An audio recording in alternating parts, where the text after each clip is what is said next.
Grabe, yung balat ng saging pala pwede nating gawing masarap na ulam. Kaya huwag mong sayangin mga beshies. At para nga maluto natin ito, kailangan lang natin ng itlog, ng breadcrumbs at all-purpose flour.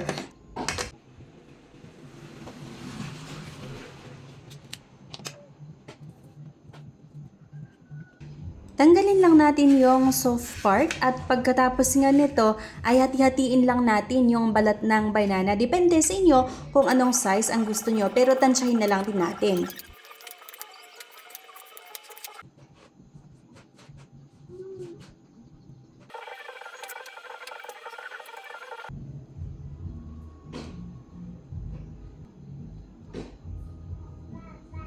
Hugasan lang natin ito ng maayos at pwede rin tayong maglagay ng konting suka para talagang malinis bago natin ito lutuin.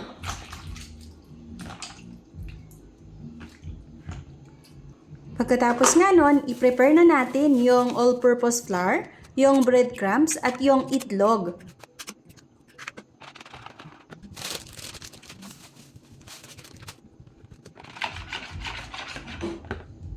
At lalagyan na natin ngayon yung balat ng saging ng seasoning like salt, black pepper, at magic sarap nga yung nilagay ko din para talagang mas masarap ang ating lulutuin.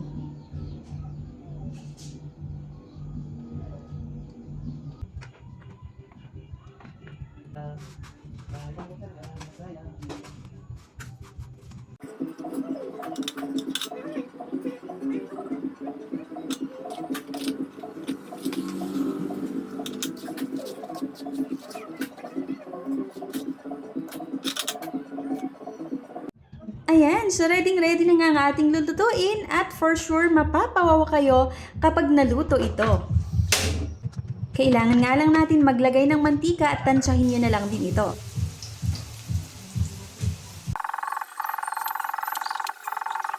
Ito na, luto na ang ating ulam at talagang napakasarap. Maglagay lang tayo or kailangan meron lang tayong partner na ketchup para talagang malinamnam at mas lalong sasarap ang ating uulamin. Pwede rin nating papakinlang or gawing merienda lang ito. At napakasarap talaga, malutong-lutong na saucy dahil nga sa ketchup. Ayan, sobrang sarap mga besh. O siya, maraming salamat sa panonood at sana kung nagustuhan mo yung video ay mag-follow ka or i-like nyo yung video natin. Maraming salamat! At thank you nga pala sa Riza's Kitchen dahil nga sa video na ito ay nakakuha na naman ako ng idea na mailuluto para may maihain sa aking pamilya.